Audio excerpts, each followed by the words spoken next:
शान्ति शान्ति शान्तिः।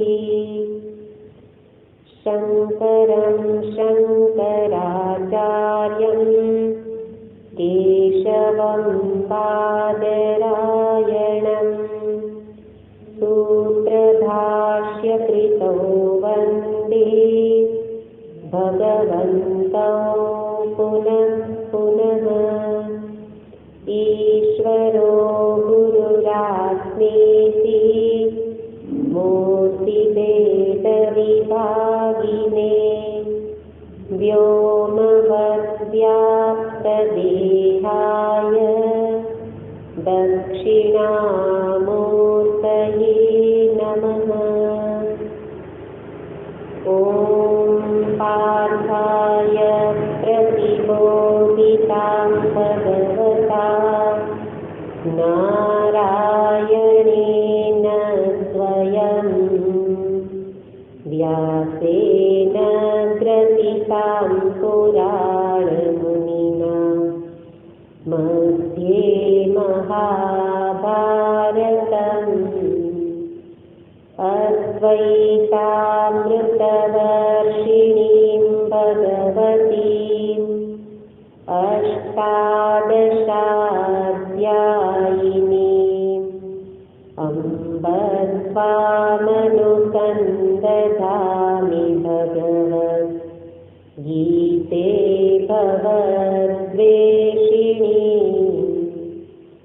यं ब्रह्मा वरुणेन्द्ररुद्रमरुतः स्तुवन्ति दिव्यैस्तवैः वेदैः साङ्गपदक्रमोपनिषदैः गायन्ति यं सामगाः। ध्यानावस्थिततर्कतेन मनसा पश्यन्ति यं योगिनो यस्यान्तन्न विदुःसुरासुरगणा देवाय तस्मै नमः। यस्यान्तन्न विदुःसुरासुरगणा देवाय तस्मै नमः।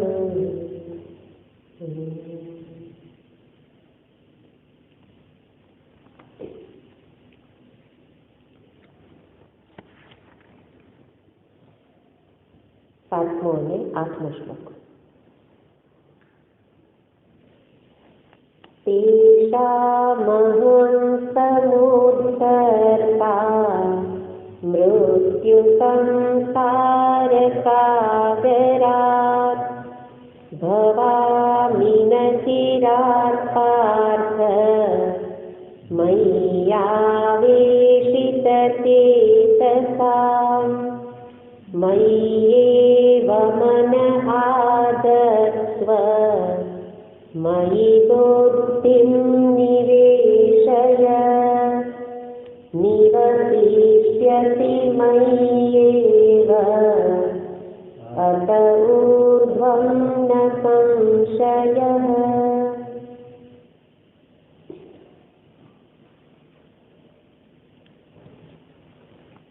अर्जुनना प्रश्नना उत्तर रूपे भगवान બે પ્રકારની ઉપાસના દર્શાવે છે। ઉત્તર રૂપે દર્શાવ્યું કે કરવા જેવું શું છે? મયી આવેશ્ય મનઃ, મારામાં મનને લગાવો, મારામાં મનને જોડી દે અને મારામાં જ રહે, બીજે ક્યાંય ન જાય। એટલે તારા મનને મારામાં જોડી દે હંમેશને માટે। અને એ પ્રકારે શ્રદ્ધાપૂર્વક તું કરીશ તો મારામાં જ રહીશ। એવું કહી અને ભગવાને દર્શાવ્યું કે તું સગુણ સાકારની ઉપાસના કર, એ જ શ્રેષ્ઠ છે। અને એના પછી 3 શ્લોકોમાં દર્શાવ્યું કે નિર્ગુણ નિરાકારની ઉપાસનાને કોઈની સાથે સરખાવી શકાય એમ નથી. એ તો અત્યંત શ્રેષ્ઠ ઉત્તમ જ છે, પણ સર્વ કોઈ એના અધિકારી નથી. નિર્ગુણ તત્વની ઉપાસના ચિંતન કોઈ ન કરી શકે, મોટા ભાગના ન કરી શકે. અને એનું કારણ દર્શાવતા 3 શ્લોકોમાં દર્શાવ્યું. અને એનું એક જ શબ્દમાં ઉત્તર છે કે મોટા ભાગના લોકો દેહાભિમાની છે, દેહને જ અહમ રૂપે જાણે છે. દેહમાં જ જેનું તાદાત્મ્ય છે, એટલે દેહાદિમાં જ જેનું તાદાત્મ્ય હોય એ દેહાદિથી પર એવા પરમાત્મામાં ચિત્તને એનું ચિંતન ન કરી શકે. એટલા માટે સરળ સુગમ સાધન દર્શાવતા કહે છે કે આ સગુણ ઉપાસના કર. અને સગુણ ઉપાસનાના સ્વરૂપને દર્શાવ્યું કે એમાં શું કરવાનું છે. તો કે છે સર્વ કર્મોને મારામાં જ સ્થાપિત કર, સંન્યસ્ય એમાં જ અર્પણ કર. અને અનન્યતાપૂર્વક મહત્વનો શબ્દ છે કે અન્ય કંઈ પણ જેના માટે મહત્વનું નથી, એકમાત્ર હું જ જેના કેન્દ્ર સ્થાને હોઉં એ રીતે મારી જ ઉપાસના કરે. તો એનું ફળ પણ દર્શાવી દીધું કે સગુણ ઉપાસના આ પ્રકારે જે કરે, સર્વ કર્મોને મારા માટે જ કરે, તો એનું ફળ છે હું એને મૃત્યુરૂપી સંસાર સાગરથી છોડાવું છું. સંસારને સાગર કહ્યું અને એ સંસારનું સ્વરૂપ છે મૃત્યુ. એટલે તેમાં મૃત્યુ જ રહેલું છે. મૃત્યુ સાથે લેવાનું જન્મ. જેમાં જન્મ મૃત્યુની ઘટમાળ સતત ચાલતી રહે એ સંસાર. અને સંસારથી હું તેને ઉદ્ધાર કરું છું. સંસારથી ઉદ્ધાર એટલે મૃત્યુને જ સંસાર કહ્યો અને સંસારને સાગર કહ્યો કે જે જાતે કરી શકાય નહીં. એટલે ભગવાનના સહારાથી એનાથી પાર થઈ શકાય. એટલે કહ્યું કે તું મારો જ સહારો લે, બીજાનો નહીં. અનન્યતા, બીજાનો સહારો ન લે. ત્યારે ફળ દર્શાવ્યું કે ઉદ્ધાર કરું છું. ક્યારે કરું? નથી રાત, એમાં સમય જતો નથી, તરત જ શીઘ્ર. અને એ રીતે મૃત્યુનો અર્થ આપણે અગાઉના પ્રવચનમાં જોયો હતો કે મૃત્યુનો અર્થ છે અજ્ઞાન જ મૃત્યુ છે. અજ્ઞાનમાં જ જે રહેવું એ શું છે? મૃત્યુ. એટલે કે અનાત્મામાં જ આત્મભાવ કરી લેવો એ જ શું છે? મૃત્યુ. કારણ કે એ જ મારા મૃત્યુનું કારણ બનવાનું છે. અજ્ઞાનને કારણે જ જન્મ મૃત્યુની ઘટમાળ ચાલે. એટલે ભગવાન કહે છે હું એને અજ્ઞાનથી છોડાવું છું. અને એ જ મૃત્યુના અનેક સ્વરૂપ, જન્મ, જરા, વ્યાધિ, દુઃખ, આ બધા જ મૃત્યુના સ્વરૂપ છે.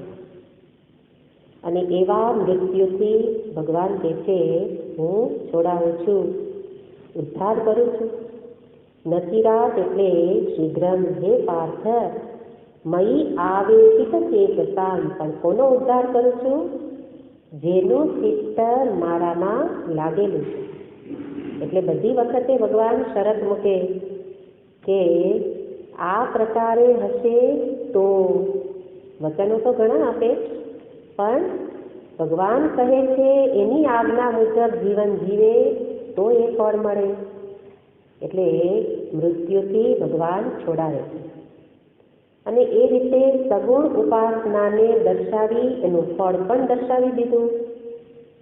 પણ ભગવાન જાણે છે કે હું કે જે વિશ્વરૂપ છું, અહીંયા બધી જગ્યાએ હુંનો અર્થ લેવાનો છે વિશ્વરૂપ.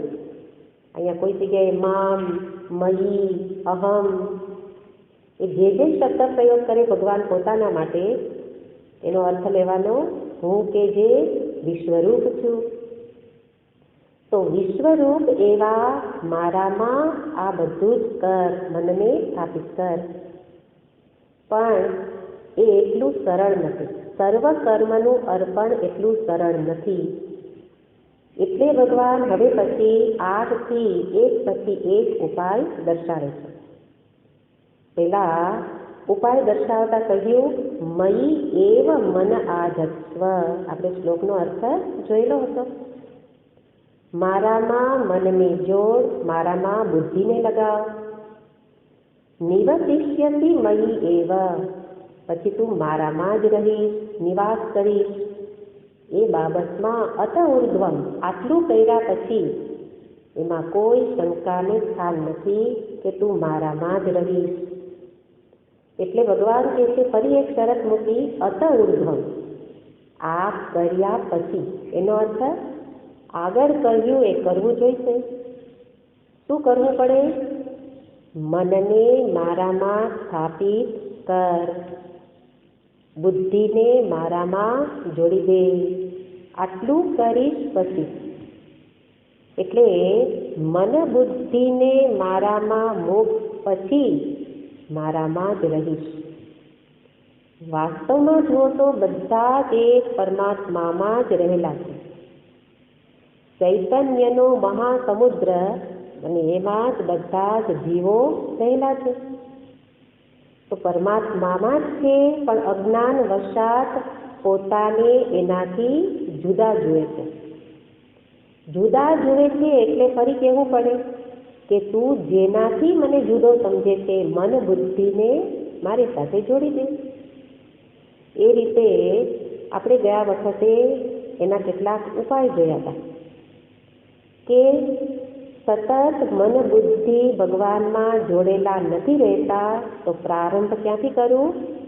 અમુક કાળમાં ચિહ્ન કરું કે દિવસનો આટલો ભાગ ભગવાન માટે, આટલો સમય એના સિવાય બીજું કંઈ નહીં. સત્સંગ કરીએ તો શું કર્યું? કાળમાં ચિહ્ન કે આટલો સમય બીજું કંઈ વિચાર નહીં કરું, આટલું સમય બીજું કોઈ પ્રવૃત્તિ નહીં કરું. કોઈ સ્થાનમાં ચિહ્ન કરું, પૂજાનો રૂમ છે તો કે એમાં બીજી ચર્ચા નહીં કરું, તીર્થયાત્રા બીજાની વાતો નહીં કરું, એકનું જ ચિંતન કરીશ. એ રીતે આપણે બધા જ ઉપાયો જોયા. અમુક સીમા નક્કી કરવું કે આટલેથી આટલે સુધીનો સમય કે આટલેથી આટલું સ્થાન કે જે કોઈ, એમાં ઈશ્વર સિવાય બીજું ચિંતન નહીં કરવું. અને એ રીતે મનને ભગવાનમાં જોડી શકાય. પણ સાથે ભગવાન કહે છે બુદ્ધિને પણ જોડવી પડે. કારણ કે બુદ્ધિની જે પ્રકારની સમજદારી હશે એ દિશામાં મન વિચાર કરશે.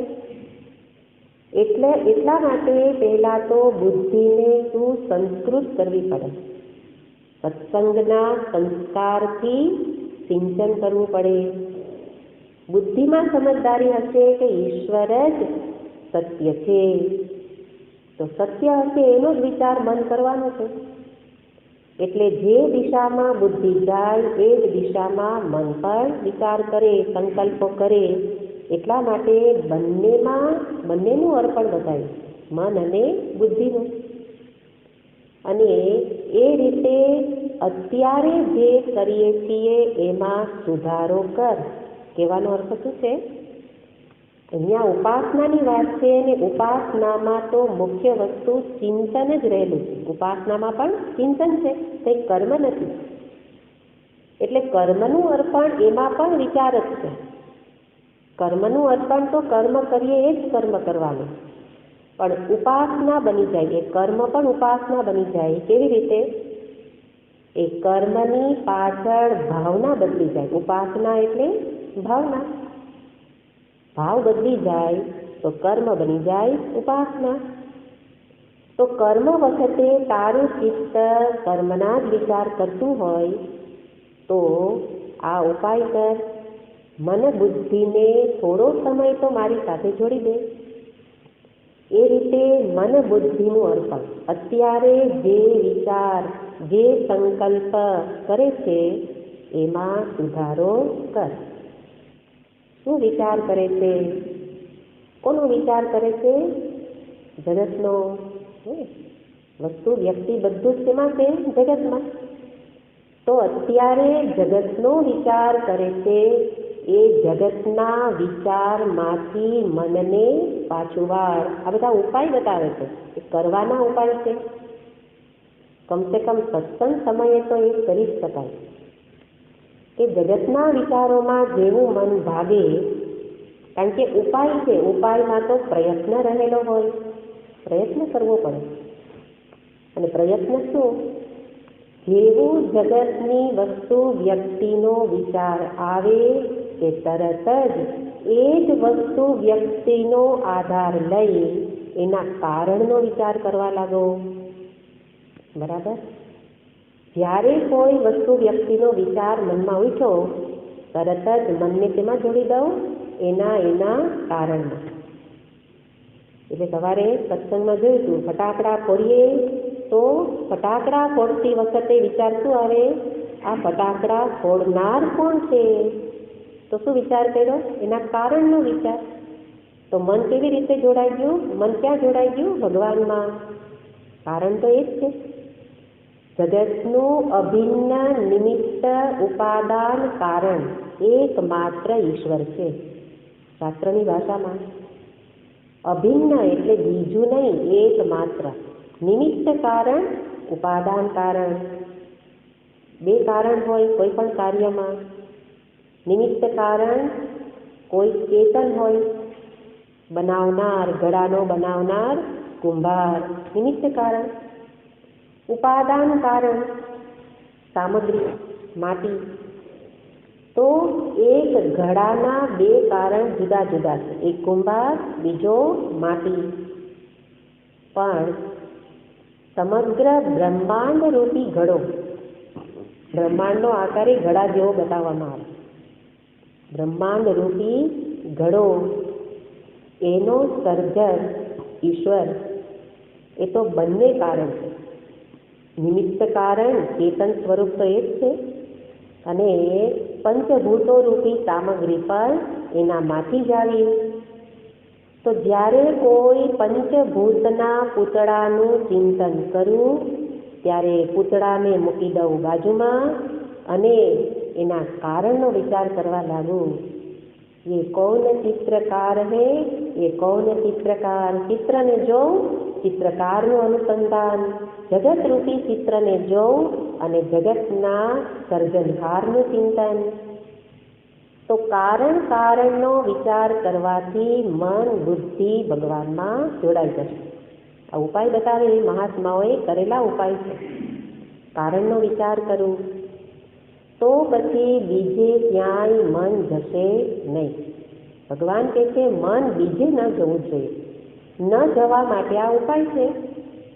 કારણનો વિચાર કરો એટલે કે જ્યારે ઘડાને જોઉં ત્યારે ઘડાના રૂપ રંગમાં આકર્ષિત થવાને બદલે તરત ધ્યાન ક્યાં લઈ જાઓ? માટી તરફ.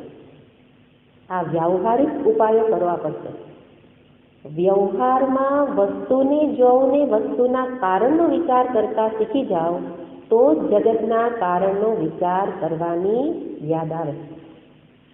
સુવર્ણના અલંકારોને જોઉં, કેવી સરસ ચેન પહેરી છે, ચેનને જોઉં તરત કોનું અનુસંધાન? સુવર્ણનું, કે છે તો આમાં સોનું જ. અને એટલે એવી રીતે જ્યારે જગતના પદાર્થોના કારણને યાદ કરું ત્યારે જગતનું એટલે વસ્તુ વ્યક્તિને જોઉં ત્યારે એની પાછળ એમાં જ રહેલ ઈશ્વરનું અનુસંધાન થશે. અને એનો વિચાર એ જ કહેવાય મન બુદ્ધિનું અર્પણ થવું. એવી જ રીતે બીજી રીતે પણ વિચાર કરી શકાય કે જે અત્યારે પહેલાં આપણે જગતનો આધાર લઈને કારણનો વિચાર કર્યો, એવી જ રીતે એક શરીરનો આધાર લઈને પણ કારણનો વિચાર થઈ શકે. કે જ્યારે બાહ્ય ઇન્દ્રિયથી પ્રારંભ કરો, આંખ રૂપનું દર્શન કરે છે, તો અત્યારે આપણી સ્થિતિ કેવી છે? આંખ રૂપને જુએ ને રૂપના એ આકર્ષિત સ્વરૂપથી આકર્ષણ પામે છે, એમાં જ ફસાઈ જાય. કોણે શું પહેર્યું, ક્યાં ગયા હતા, ક્યાંથી આવ્યા, હે ને? આપણું મન અત્યારે વિષયને જોઈને વિષયમાં આસક્ત થઈ જાય. એને બદલે રિવર્સમાં વિચાર, પાછા વળો. જેમ જગતને જોયું, પાછા વળ્યા, એમાં રહેલું કારણ શું છે? એવી જ રીતે જ્યારે ઇન્દ્રિય વિષયને જુએ ત્યારે વિષયમાં મોહિત થવાને બદલે, વિષયનો વિચાર કરવાને બદલે વિષયને જોનારી કોણ છે? ઇન્દ્રિય. એને યાદ કરું. મારી આંખ હતી તો વિષય દર્શન થયું, એટલે જ્ઞાનેન્દ્રિયનો વિચાર થયો. હજી એનાથી વિચાર કરું કે જ્ઞાનેન્દ્રિયને વિષય પ્રકાશિત કરાવનાર કોણ છે? તો કે જ્ઞાનેન્દ્રિયની પાછળ રહેલું મન. આ રીતે ગીતાજીમાં પણ બતાવ્યું છે, ઉપનિષદ પણ આ વિચાર પદ્ધતિ બતાવે કે પાછા ફરો. જગતમાં ખોવાઈ જવાને બદલે, વિષયમાં ખોવાઈ જવાને બદલે એના કારણનો વિચાર. તો વિષયનું કારણ જ્ઞાનેન્દ્રિય, જ્ઞાનેન્દ્રિય પાછળ મન હોય તો જ વિષય દર્શન થાય. પણ અહીંથી અટકવાનું છે. મનમાં તો અનેક પ્રકારના સારા, ખરાબ, પ્રિય, અપ્રિય દરેક વૃત્તિઓ રહેલી છે. રાગ, દ્વેષ ઇત્યાદિ વૃત્તિઓ એમાં ઉઠે જ છે. પણ એ મનમાં જેના કારણે વૃત્તિ ઉઠે છે એ કોણ છે? પરમાત્મા. મનમાં વૃત્તિ ઉઠે છે, પણ વૃત્તિ જેના કારણે ઉઠે છે એ ઈશ્વર. એમાં કોઈ આવી વૃત્તિ, કોઈ આવા વિભાગ રહેલા નથી. ભગવાનમાં સારા નરસાના ભેદ રહેલા નથી. એ બધા ભેદ મનમાં છે. તો મનનું કારણ વિચાર કરું કે આખો દિવસ મન મને હેરાન કરે છે, તો હવે મનથી હેરાન થવાને બદલે મનના કારણનો વિચાર, એટલે આ વૃત્તિઓ ક્યાંથી ઉઠે છે એનો વિચાર કરો. અને ત્યારે ખબર પડે કે ચૈતન્યની હાજરીથી મનની વૃત્તિઓ ઉઠે છે, શાંત થાય છે. તો એ ઈશ્વર, એમાં કોઈ વૃત્તિ રહેલી નથી. અને એ ઈશ્વરથી, એ ભગવાનથી બધું જ, એ કંઈ પણ એનાથી અલગ ભિન્ન નથી. કારણ કે કાર્યથી કારણ જુદું રહી શકે નહીં. આ નિયમ છે. એટલે ભલે ઈશ્વરમાં આવી કોઈ વૃત્તિઓ નથી ઉઠતી, કોઈ એવા ભેદ નથી ઊભા થતા, તો પણ મનથી ચૈતન્ય સ્વરૂપ પરમાત્મા જુદા નથી. અને એ રીતે મનને એના કારણનો વિચાર કરાવું ત્યારે મન સતત એની સાથે જ જોડાઈને રહેશે. જેનો વિચાર કરીએ એની સાથે કહેવાય ને, સ્થૂળ રીતે તો આપણે જેની સાથે હોઈએ એની સાથે હોતા જ નથી મોટા ભાગે. સ્થૂળ રીતે જેની સાથે હો એની સાથે હોતા નથી. હોઈએ છીએ તો મનથી જેની સાથે જોડાઈએ એની સાથે કહેવાય. અને એવી જ રીતે ભગવાન કહે છે, તું સ્થૂળ રીતે ગમે ત્યાં રહે, પણ તારા મનથી મારી સાથે જોડાઈ રહે. મનથી તું મારાથી જુદો નથી એ સમજી લે. તો એ રીતે મનને એના કારણમાં એનો વિચાર કરાવીએ તો ભગવાન કહે છે અત ઉર્ધ્વમ. આ પ્રકારે કારણનો વિચાર કર્યા પછી નિવસિષ્યસી મય્યેવ અત ઉર્ધ્વમ, મારામાં જ નિવાસ કરીશ, એમાં કોઈ શંકાને સ્થાન નથી. કારણ કે હવે એનું કારણ તો કોઈ છે નહીં. ઈશ્વરથી આગળ બીજું કોઈ રહેલું નથી. એટલે અંતે મારામાં જ નિવાસ કરીશ, મારામાં જ રહીશ. એટલા માટે તારું મન ચંચળ હોય, અસ્થિર હોય તો એને મારામાં મૂકી દે. હું બધું સંભાળી લઈશ. ને કોઈ બાળક ઘરમાં બહુ તોફાન કરે, ભણતો નથી, તો આપણે શું કહીએ? છાત્રાલયમાં મૂકી દો, ત્યાં કીધો ચાલશે. એવી રીતે આપણું મન જગતમાં ઉટપટાંગ વિચાર કરી હેરાન કરે છે, તો છાત્રાલયમાં મૂકી દો, ત્યાં જ રહેવાનું, પછી શાંતિ. એટલે કે છે પછી મારામાં જ રહીશ, સદાયને માટે મારામાં રહીશ, એમાં શંકાને સ્થાન નથી. તો અહીંયા જે અત ઉર્ધ્વમ શબ્દ છે, અત ઉર્ધ્વમ ન સંશય, એટલે કે આટલું કર્યા પછી, પણ અહીંયા પછીનો અર્થ પછીના જન્મની વાત નથી. ભલે ભાષ્યકારે કહ્યું છે કે પછીના જન્મમાં એ મારામાં જ રહેશે, એટલે કે મૃત્યુથી પાર. આગળ ફળ બતાવ્યું તો આપણે કદાચ પુનર્જન્મ પ્રાપ્ત ન થાય એવું માનતા હોઈએ, પણ અહીંયા કહે છે મારામાં જ રહીશ, એટલે કે તું મારામાં જ છે, પણ એ ભૂલી ગયેલો હતો, તું પાછો વળ્યો, મારામાં જ છો, હવે તને યાદ રહેશે. એટલે જે સગુણ સાકાર ઉપાસનાનું ફળ બતાવે છે કે અહીંયા કોઈ પછીની વાત નથી. હા, ધર્મ કર્મ કરો તો એનું ફળ મૃત્યુ પછી પુણ્ય પ્રાપ્ત થાય અને ઉર્ધ્વલોકની પ્રાપ્તિ મૃત્યુ પછી થાય. તો ધર્મ કર્મનું ફળ પછી રહેલું છે, પણ જેની માટે ભાવના કરો, ઉપાસના કરો, તો ઉપાસનામાં તો એવું છે કે જેની ભાવના કરો એ જ વખતે એના રંગથી રંગાઈ જવાય. તો અહીંયા ઉર્ધ્વમ એટલે પછીથી, એટલે એ જ વખતે, તદનંતરમ એવ, એ બીજી જ ક્ષણે મારામાં જ રહીશ. તો એ રીતે અહીંયા ભગવાને બે વસ્તુ બતાવી, તારા મનને અર્પણ કર અને તારી બુદ્ધિને મારામાં અર્પણ કર. પણ અહીંયા જે રીતે ભગવાન નિરૂપણ કરે છે એટલું બધું સરળ નથી. મેં કહ્યું કે સત્સંગ પૂરતું પણ અભ્યાસ કરો, પણ જાણતા હોઈએ કે સત્સંગમાં કેન્દ્રિત થવાતું નથી, તો એટલું સરળ નથી. સરળ નથી. શું સરળ નથી? તો કે મારામાં જ રહેવું. નિવશિષ્યથી મારામાં જ રહેવું. મારામાંનો અર્થ શું કર્યો? વિશ્વરૂપ. સર્વ કંઈ વિશ્વરૂપ પરમાત્મા જ રહેલા છે. વિશ્વરૂપે વિશ્વરૂપ ઈશ્વર જ છે. એ સતત સ્મરણમાં રહેવું એને કહેવાય મારામાં રહેવું. બધું જ વિશ્વરૂપ છે, મારું જ રૂપ છે એવું જાણવું, સતત સ્મરણ રહેવું એ એટલું સરળ નથી. ભલે અહીંયા તો કહ્યું ભગવાને કે નિર્ગુણ ઉપાસનાથી સગુણ ઉપાસના સરળ છે, પણ ઉપાય જુઓ તો એ ઉપાય પણ કઠિન છે. એટલે બધે જ એકનું દર્શન, કહેવાનો અર્થ છે બધે જ એકનું દર્શન કરવું સરળ નથી.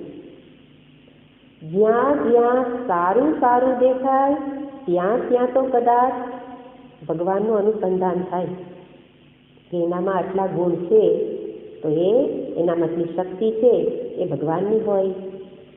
તો જ્યાં સારું દર્શન થાય, વંશી વિભૂષિતકરામ નવનીરદાભાસ, એક ભગવાનનું સુંદર સ્વરૂપ છે, વંશી વિભૂષિત, હાથમાં વંશી ધારણ કરેલું સ્વરૂપ, એ સ્વરૂપમાં ઈશ્વર દર્શન કરવું સરળ છે.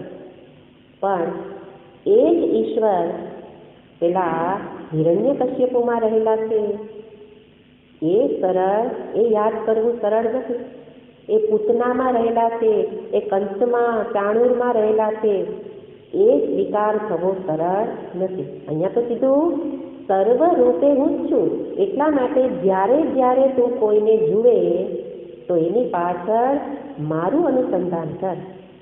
જેને જુએ એનો અર્થ શું? સારું જુએ કે ખરાબ જુએ. પણ અહીંયા સારાના ઈશ્વર દર્શન થઈ શકે, પણ જે દુર્ગુણ જેનામાં રહેલા છે, જેને આપણે નિકૃષ્ટ કહીએ છીએ, જેને દુર્જન કહીએ છીએ એમાં ઈશ્વર દર્શન સરળ નથી. એટલા માટે ભગવાન અવતાર લે ત્યારે તો એના માટે આ દર્શન બહુ સહજ છે. એટલા માટે એમણે ઘણા બધા વધ કર્યા, પણ એને હિંસા કરી ન કર્યા, કારણ કે એની પાછળ કોઈ દ્વેષ કારણ નહોતો ને. જન્મતા વેદ પૂતનાનો વધ કર્યો, 7 વર્ષના થયા ને કાલીય દમન એને વશમાં કર્યો. કેટલા બધા વચ્ચે વચ્ચે રાક્ષસોને પણ માર્યા, અને અંતે મામા કંસને ચાણૂરને પણ 11મા વર્ષે એનો વારો આવી ગયો. તો કેટલા બધાને ભગવાને એ વધ કર્યો, પણ વધ કર્યો ત્યારે પણ ભગવાનનું દર્શન તો સમદર્શન છે. એના માટે કોઈ પણ દ્વેષનું પાત્ર નથી. ત્યારે આપણા દર્શનમાં આ ભેદ છે કે જ્યારે કંઈ સારું દેખાય, પ્રહલાદજીમાં દર્શન થાય, હિરણ્યકશ્યપુમાં ન થાય. કેમ? કારણ કે હિરણ્યકશ્યપુએ પ્રહલાદને પીડા આપી. એવી રીતે જે કોઈ બીજાને પીડા પહોંચાડે એનામાં ઈશ્વર દર્શન ન થાય. તમને કોઈ કે આતંકવાદીમાં ભગવાન જ છે, દર્શન કરો તો ન થાય. દર્શન કરવાથી એનો અર્થ એવો નથી કે એને સજા ન કરીએ, ભગવાને કરી જ છે. સમદર્શન થતું હોય એ પણ એના વ્યવહારમાં પણ ભેદ તો હોય જ. સારા સાથે સારો વ્યવહાર, ખરાબ સાથે એના જેવો જ વ્યવહાર હોય, પણ કહેવાનો અર્થ છે એની પાછળ રાગ દ્વેષ પરિબળ ન ભાગ ભજવે. ત્યારે પણ સ્મરણ છે કે એનું વર્તન ખરાબ છે, વ્યક્તિ ખરાબ નથી. ત્યારે આપણા માટે શું થઈ જાય છે? જેનું વર્તન ખરાબ એ વ્યક્તિ ઉપર ચોકડી, હવે ન જોઈએ. આટલો જ ભેદ છે મારા દર્શનમાં અને ઈશ્વરના દર્શનમાં. ભગવાન કહે છે મારું દર્શન છે એ જ તું તારું દર્શન, તું એવું દર્શન કર તો મારામાં જ રહીશ, મારી સાથે જોડાઈ જઈશ. દર્શનથી સમાન થવાનું છે. તો વ્યવહારમાં ભેદ હોય જ. જેવા પ્રકારનું પાત્ર એવો વ્યવહાર, પણ એની પાછળ મનમાં આવા પ્રકારના જે ધક્કો મારનારા પરિબળ, એ રાગ દ્વેષ ન હોય પણ પ્રેમ જ હોય. એ રીતે વિશ્વરૂપે રહેલા એક ઈશ્વરનું દર્શન કર એવું ભગવાનને અહીંયા કહેવું છે. એના માટે મન બુદ્ધિને મારામાં લગાવી દે, આ વિચારમાં લગાવી દે. પણ આપણે જોઈએ છીએ કે મન એ તો સૂક્ષ્મ છે, પણ મન કરતાં જે સ્થૂળ છે, જે દેખાય છે ઇન્દ્રિય, એને પણ ભગવાનમાં જોડી શકતા નથી. તો મનને ક્યાં જોડી શકીએ? મનને તો કહી દીધું, પણ ભગવાનની અપેક્ષા છે કે ઇન્દ્રિયને પણ મારામાં જોડ, શરીરને પણ મારામાં જોડ. એ તો લઈ જ લેવાનું, કારણ કે એકલું મન ઈશ્વરમાં જોડાઈ ન શકે. હાથેથી કોઈનું ખૂન કરતા હોય અને મન ભગવાનનું સ્મરણ કરતું એવું બની શકે? એટલા માટે હાથ પગ ઇત્યાદિ કર્મેન્દ્રિય અને જે 5 જ્ઞાનેન્દ્રિય, એ બધી જ ઇન્દ્રિય સાથે શરીર પણ પહેલાં જોડવું પડશે. એટલે આગળ કહી દીધું મયી સર્વાણી કર્માણી સંન્યસ્ય. ત્યાં લેવાનું જ છે કર્મ કોનાથી થાય છે? કર્મેન્દ્રિયથી, શરીરથી. અને એ રીતે બહારથી શરૂ કરવું પડે. એટલે સંકલ્પ કરવો પડે કે હવે આ હાથ એ ભગવત કાર્ય જ કરશે. જે કાર્ય કરે એ ભગવત કાર્ય જ બની જાય, એવા જ કાર્ય કરીશ. આ પગથી ભગવાનની સેવા માટે જ ચાલીશ, મારા સ્વાર્થ માટે નહીં. એટલે કર્મ કરીશ પણ પાછળ સ્વાર્થ નહીં હોય, પરમાર્થ જ હશે. ત્યારે કહેવાય ઇન્દ્રિયનું સમર્પણ. અને એ રીતે ઇન્દ્રિયનું સમર્પણ થાય તો જ મનનું સમર્પણ સંભવશે. અને એ રીતે મન સૂક્ષ્મ છે, અને એવા મનનું આ સમર્પણ એ કઠિન છે. હમણાં જોયું, શરીર ઇન્દ્રિયનું પણ સમર્પણ નથી થતું. એટલા માટે ભગવાન કહે છે કે જો તને આ ઉપાય કઠિન લાગતો હોય, કયો ઉપાય? તારા મનને મારામાં મૂકી દે. એટલે કે જે સંકલ્પ કર મારા માટે જ કર, બુદ્ધિથી નિશ્ચય પણ મારા માટે જ કર. એ જો કઠિન જણાતું હોય તો ભગવાન એક પછી એક સરળ સરળ ઉપાય બતાવે છે. આગળના શ્લોકમાં બતાવતા કહે છે,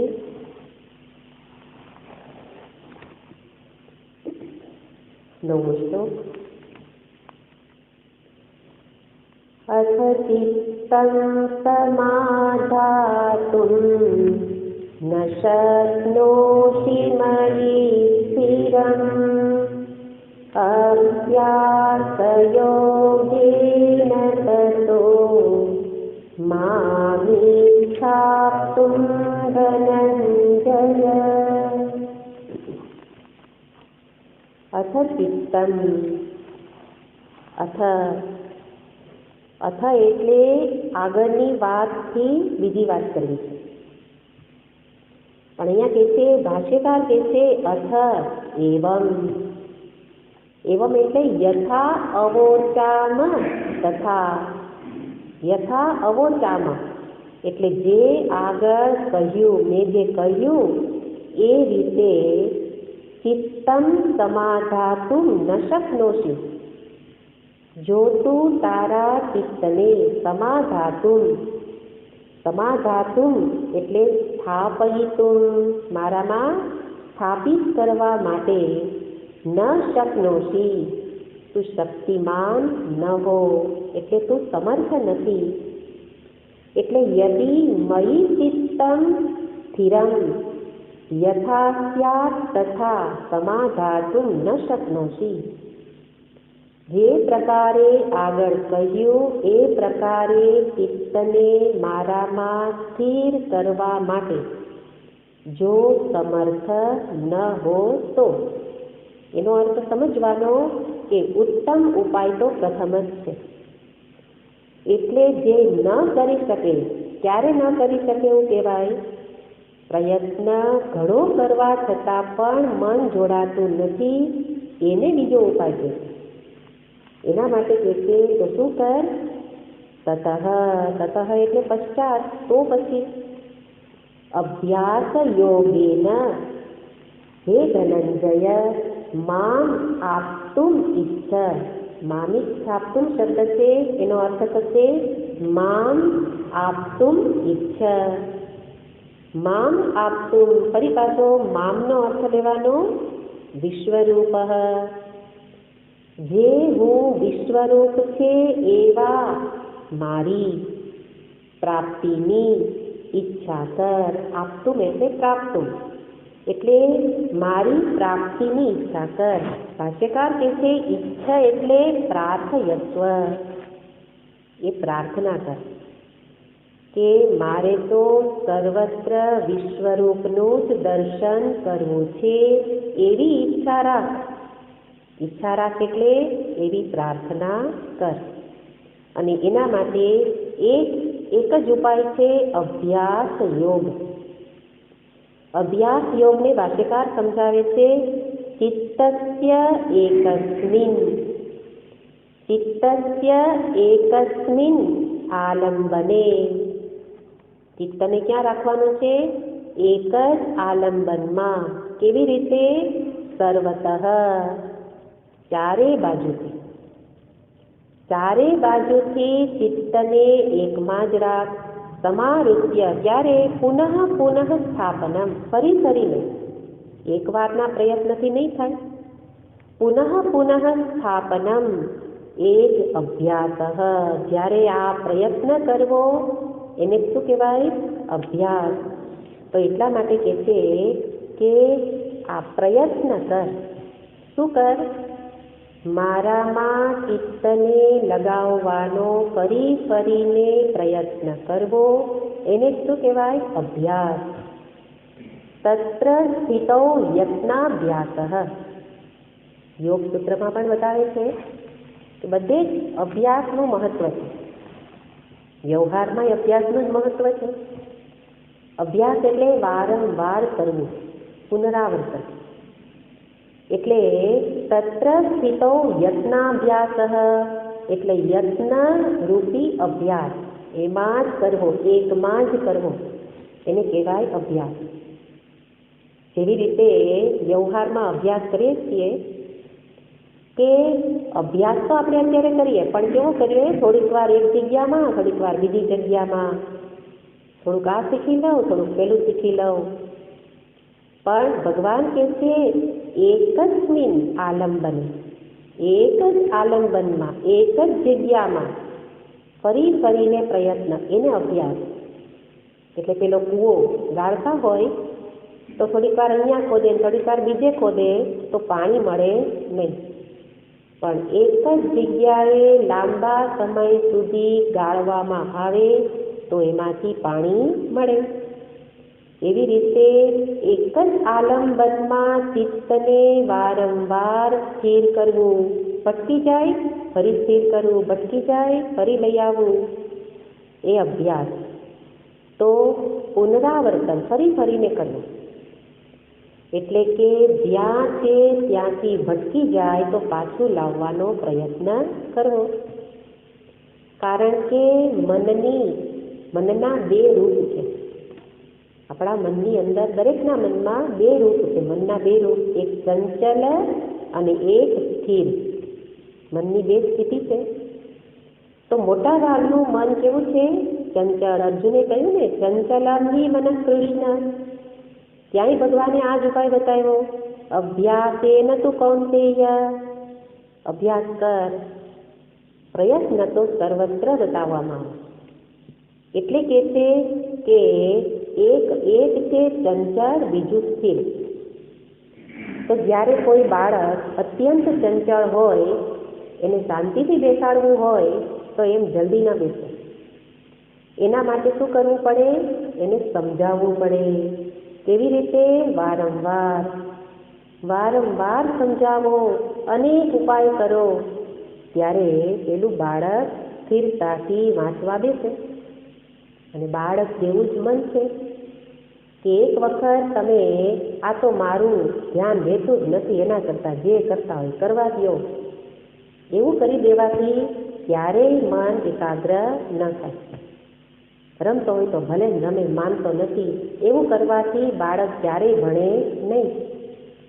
એવી જ રીતે યેન કેન પ્રકારે, એને સામ દામ દંડ ભેદ ઉપાય કરીને બાળકને ભણાવવા બેસાડવો જ પડે, તો જ ભણે. એવી જ રીતે તામ દામ દંડ ભેદ મારા મન માટે. આપણે સવારના સત્સંગમાં જોયું કે મન ઊંઘી જાય તો મનને સંબોધન કરું, મનને જાગૃત કરું, નથી જ રહેતું તો ફડાકોય મારું કે અત્યારે ઊંઘવાનો સમય નથી. પ્રયત્ન વિના તો મનને અનાદિકાળની ટેવ છે તો સરકી જ જાય. એટલા માટે અભ્યાસ કરે તો સ્થિર પણ થાય. અને એ અભ્યાસનું મહત્વ અહીંયા બતાવે છે. અને અભ્યાસ માટે પણ એક જ સ્થાનમાં અભ્યાસ, એટલે ચારે તરફથી, ભાષ્યકાર કહે છે સર્વતઃ, ચારે તરફથી કેન્દ્રમાં એક જ ઈશ્વર. જ્યાં જ્યાં ઉપાય કરો, પણ ઉપાય બધા લાગુ કોને પડે? એકને જ. એટલે એવું કહેવાય કે મનને નારદ બનાવો, મનને નારદ. હવે તમે જુઓ કે નારદને તો આપણે શું કહીએ? ચંચળ. નારદજીને કેવા માનીએ? ચંચળ. પણ નારદજીનું મન ચંચળ નહોતું, એની ક્રિયાઓ બધી ચંચળ હતી, એક સ્થાનમાં રહી નહોતા શકતા. પણ ભગવાન તો કહે છે મનને સ્થિર કરવાની વાત છે. નારદજીનું મન સ્થિર હતું. ભલે લોક પરલોકમાં આવાગમન કરી રાખતા, પણ કેન્દ્રમાં કોણ હતું? કૃષ્ણ, ભગવાન વિષ્ણુ, નારાયણ. એટલે ભાગવતમાં દ્રષ્ટાંત આવે છે એકાદશ સ્કંદના પ્રારંભમાં કે નારદજી દ્વારિકામાં જ વાત કરવાનું એને ગમતું, ભગવાનની પાસે જ રહેવું, બસ. એટલે એની પાસે રહેવું અને એના ગુણગાન ગાય. પણ ભગવાન વારંવાર કોઈ કારણ શોધી અને એને દ્વારકાની બહાર જવાનું કહે. જાઓ, થોડા દિવસ વ્રજમાં રહી આવો, વ્રજના સમાચાર લઈ આવો કે બધા મજામાં છે કે નહીં, વ્રજમાં મોકલે. નારદજી તો વ્રજ કે એટલે જવું પડે, પણ જેવા ગયા સમાચાર લઈ તત્ક્ષણ પાછા. તો વ્રજમાં ગયા એટલે કે ક્રિયા તો કરી, પણ કેન્દ્રમાં શું હતું? જલ્દી પાછું આવું. જતી વખતે પણ સ્મરણ કોનું હતું? નારાયણનું. એવી જ રીતે ભગવાને કોઈ વાર વસુદેવજીને ઉપદેશ કરવા માટે એમને મોકલેલા. તો એના પછી જ એકાદશ સ્કંદનો પ્રારંભ થાય છે. તો નારદજી વસુદેવજીના ઘરે ગયેલા, પણ ત્યારે પણ મનમાં સ્મરણ શું હોય કે ભગવાનનું કાર્ય પૂરું કરી જલ્દી દ્વારિકા પહોંચી જાઓ. એટલા માટે કહેવાય મનને શું બનાવો? નારદ. નારદ બનાવો એટલે મનને એકની જ આસપાસ ઘુમાવવાનું. બધું કામ કરું પણ બેસી જાવ એમ નહીં, જલ્દી બેસી જાવ. એને બદલે બધું જ કામ કરું પણ ચિત્તને એકમાં જ જોડી રાખવું. એ અભ્યાસ. અને એ અભ્યાસ જે કરી શકે એનું નામ ધનંજય. સંબોધન શું છે? હે ધનંજય. હે ધનંજય, તું અભ્યાસ કરી શકે, કારણ તું કોણ છે? ધનમ જયતિ ઇતિ ધનંજય. જેણે ધન ઉપર વિજય મેળવ્યો છે. જેણે ધન, અહીંયા ધનને જીત્યું છે. એટલે સીધો અર્થ લેવા જાવ તો શું થશે? ધનનો સંગ્રહ કર્યો, એવો અર્થ થઈ શકે. પણ જ્યારે આપણા શાસ્ત્રમાં ધન શબ્દ આવે ત્યારે એ કોઈ સ્થૂળ સંપત્તિ નથી, કે કોઈ સ્થૂળ પુત્ર પૌત્રાદિ ભવન ગ્રહ એવા અર્થમાં ધન શબ્દનો અર્થ નથી.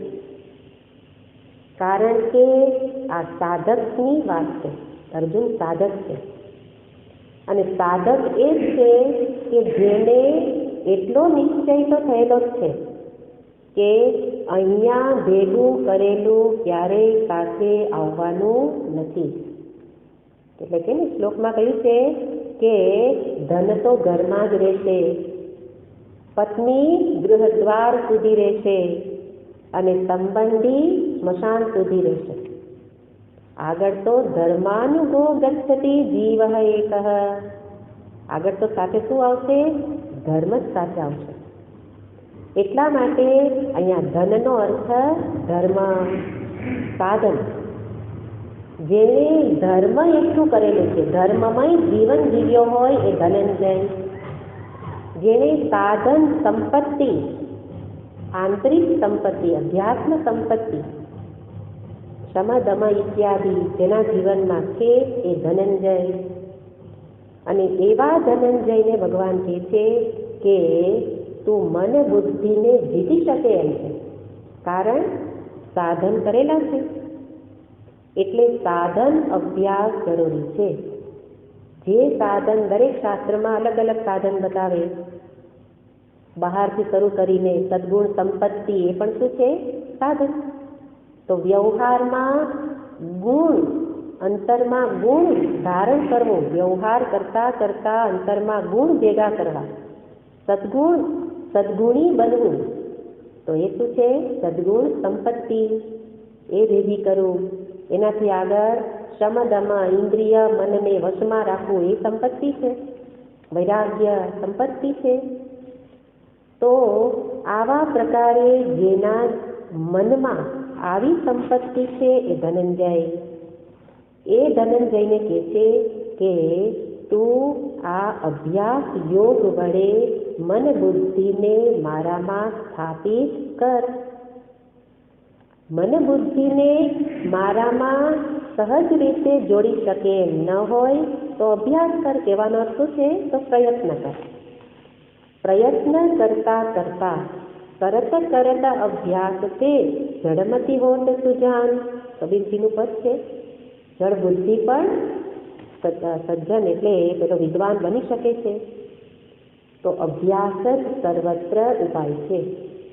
અને એ અભ્યાસમાં અહીંયા કહ્યું કે માત્ર બદલવાનું શું છે?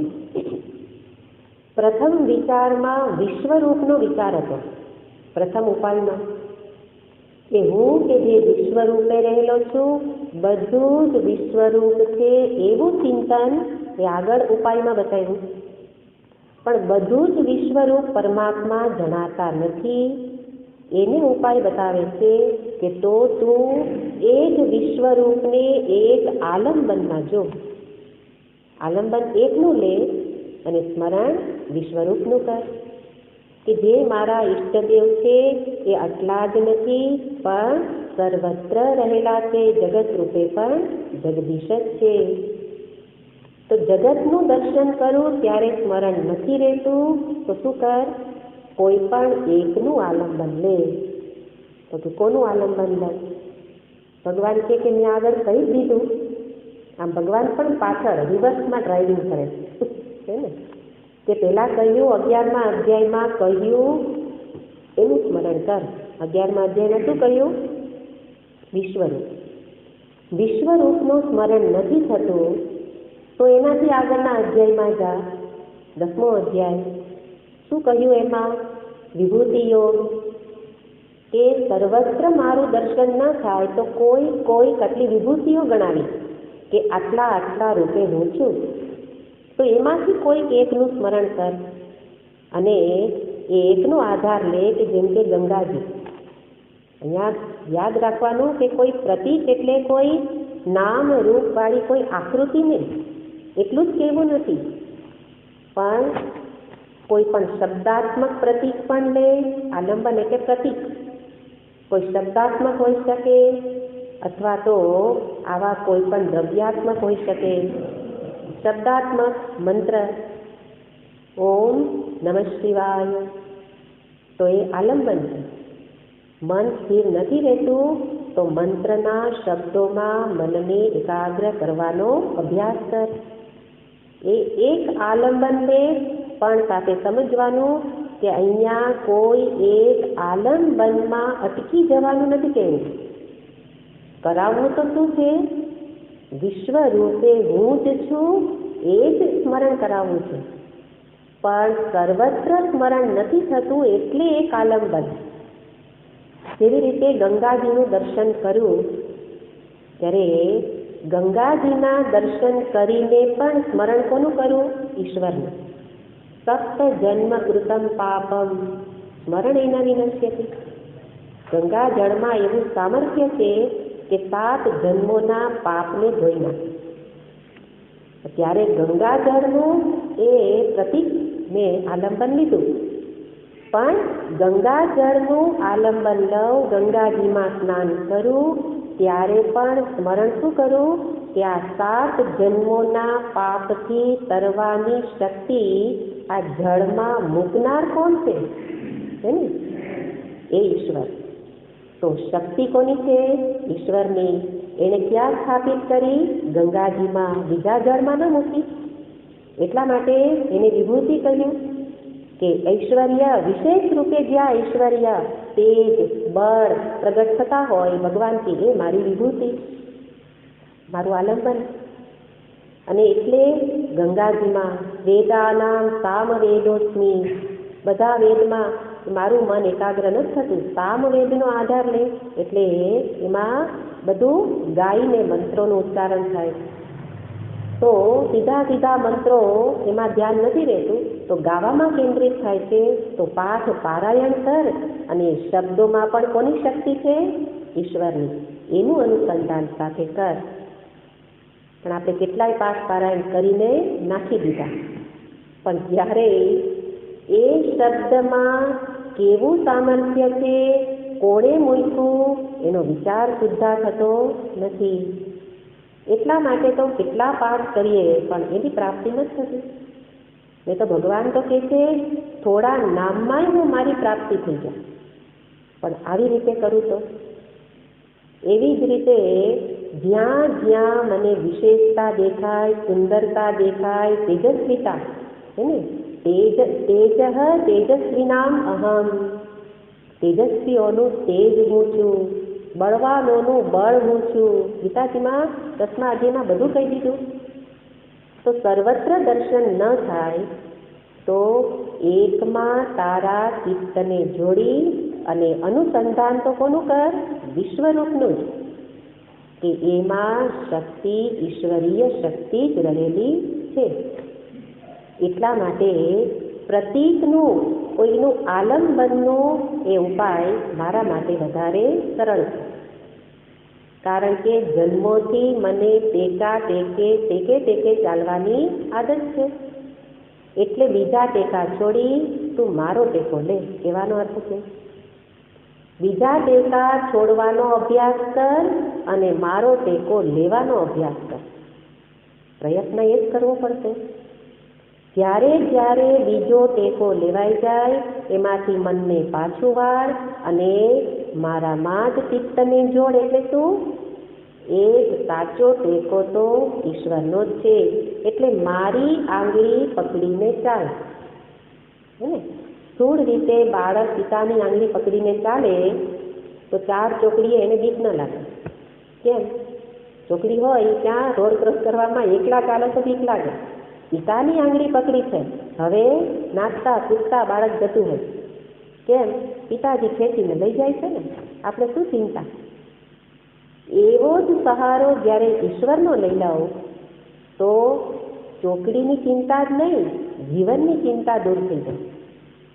અને એવી ચિંતા ભક્તોના જીવનમાં દૂર થયેલી છે. નિશ્ચિંતપણે ભજન કરી શકે એટલે આલંબન. પણ એ આલંબન જગતના આલંબનને છોડાવવા માટે કે છે કે મારું આલંબન લે અને એવી રીતે તારા મનને મારામાં સ્થાપિત કર. પછી તું મારો જ રહીશ. આગળનું લેવાનું નિવસિષ્યતિ મય્યેવ, એ તો બધામાં આવશે. એ કે એવી રીતે અભ્યાસ કરીશ તો પછી તું મારામાં જ રહીશ. એવી રીતે ભગવાન કહે છે, એક વખત તું મને સ્વામી માની લે. કદાચ અને બધે મારું દર્શન નથી થતું તો કોઈ એક પ્રતીક દ્વારા એને સ્વામી માની લે શ્રદ્ધાપૂર્વક, તો પછી તારો વાળ વાંકો થશે નહીં. કોઈની તાકાત નથી કે તારો વાળ વાંકો કરી શકે, પણ શ્રદ્ધા, આગળ કહ્યું ને, કેવી શ્રદ્ધા? પરયા શ્રદ્ધયા, એવી શ્રદ્ધા વડે. અને એના માટે દ્રષ્ટાંત છે વિભીષણજીનું. બહુ સરસ દ્રષ્ટાંત છે કે કોઈક વખત જ્યારે રામ અને રાવણનું યુદ્ધ પૂરું થયું અને પછી વિભીષણને રાજગાદી સોંપીને ભગવાન પુષ્પક વિમાનમાં પોતાના અયોધ્યા એમાં વાસ કરે છે. અયોધ્યાજીમાં ભગવાન વાસ કરતા હતા અને વિભીષણજી લંકામાં. પણ હતા તો ભક્ત, એટલે એને થોડા વખતે દક્ષિણમાં જ આવેલું છે શ્રીરંગપટ્ટનમ, અને ત્યાં છે જંબુકેશ્વર લિંગ છે. શ્રીરંગ જંબુકેશ્વર એટલે જેને કહેવાય છે જલીય લિંગ છે, જે અત્યારે પણ એનું મહત્વ છે. એક 12 જ્યોતિર્લિંગનું એક લિંગ છે, જ્યોતિર્લિંગ. તો એ જલીય લિંગ છે, એટલે એ નીચેથી જળનો પ્રવાહ વહેતો રહેશે. તો જંબુકેશ્વર રોજ આવવાનો એમનો નિયમ, વિભીષણજીનો રથ લઈને આવે અને પાછા જાય, રોજનો નિયમ. ને શ્રીલંકા પણ એ બાજુ જ છે, દક્ષિણ બાજુ. એટલે ત્યાંથી આવે, રથ લઈને પાછા જાય. એમાં કોઈક વખત કોઈક પંડિત રસ્તે ચાલ્યા જતા હતા. પહેલાં તો બધા ચાલીને જતા હતા ને એમાં રથ પૂર સ્પીડમાં ભાગતો હતો વિભીષણનો. અને એણે ઘણી વાર પ્રયત્ન કર્યો, પણ પેલા ઘોડા એટલા બધા પૂર પાટે ભાગતા હતા કે એને પેલા વશમાં કરવો કઠિન થઈ ગયું. એટલે જેવા નજીક પહોંચ્યા પણ તોય પંડિતજીને તો નીચે વિલમાં લઈ લીધા અને એનું મૃત્યુ થયું. હવે કોઈ બ્રાહ્મણ પંડિતનું મૃત્યુ થાય એટલે એ વખતનો સમાજ તો બધો ઉગ્ર હતો. બધાએ વિભીષણને પકડી લીધા, ભલે રાજા હતા પણ પકડી લીધા, ખૂબ માર માર્યો અને કે હવે જેવી દશા પંડિતની થઈ એવી તમારી કરીએ અને મારી જ નાખ્યો. વિભીષણને મારે છે, ખૂબ મારે છે, પણ મરતા નથી. કેટલું કર્યું પણ મર્યા નહીં. એનું કારણ હતું ભગવાન રામે જે 7 ચિરંજીવીમાં એક નામ છે વિભીષણ. વિભીષણને અમરનું વરદાન, અમરતાનું વરદાન આપ્યું હતું, એટલે મરે નહીં. એટલે એ ગુફામાં પૂરી દીધા. અને ત્યાં સમાચાર ભગવાન રામને પહોંચ્યા. ભગવાન રામને સમાચાર મળતા જ ભગવાન એકદમ જલ્દી એ જગ્યાએ આવે છે. આવીને લોકોને સમજાવે છે કે એમનાથી થોડી ભૂલ થઈ ગઈ હોય, મારવાનો ઈરાદો તો ન હોય. ઘણા સમજાયા, પણ પેલા લોકો એટલા ઉગ્ર હતા ને કે કોઈ પણ ઉપાય અમે મારવાનો પ્રયત્ન કર્યો એ મરતા જ નથી. તમે એને મારો, ગમે એ કરો, એને બસ મારો, અમારે એ મરેલો જોઈએ. ભગવાન કહે કે હું નહીં મારી શકું, કારણ અમરતાનું વરદાન તો મેં આપ્યું છે, પણ એના કરતાં બીજું કારણ છે કે એ મારો ભક્ત છે. એટલા માટે જ્યારે બાળકનું કોઈ પણ દોષ થાય તો એ દોષ એના પિતાને તમે સજા આપી દો તો બાળકનો દોષ દૂર થઈ ગયો કહેવાય. એવી જ રીતે મારો ભક્ત એ મને સ્વામી માને છે, તો એક કામ કરો કે મારો ભક્તને એને છોડી દો અને મને મારી નાખો, મારો જીવ લઈ લો. અને ત્યારે બધાએ જોયું કે ભગવાન શ્રી રામની ઉદારતા, વાત્સલ્ય, અને એનું કારણ શું હતું? અભ્યાસ યોગ વડે એમને તો ન થયેલું હોય. વિભીષણે એકને જ સ્વામી માનેલા હતા, એક જ આલંબન. અને એવું આલંબન હતું કે ભગવાન રામ મૃત્યુ સ્વીકારવા તૈયાર થઈ ગયા. તો એવા પ્રકારે અહીંયા બતાવે છે કે આલંબન એવું લવ કે બીજે ક્યાંય સહારો નહીં. એક સહારો રામ મારો, એક સહારો રામ. અને એવી રીતે ચિત્તને વારંવાર અભ્યાસ કરાવવું અને એકમાં જ જોડવાનો પ્રયત્ન કરું, તો પછી એમાં જ રહીશ. એ અહીંયા બતાવે છે વિશેષ વાત.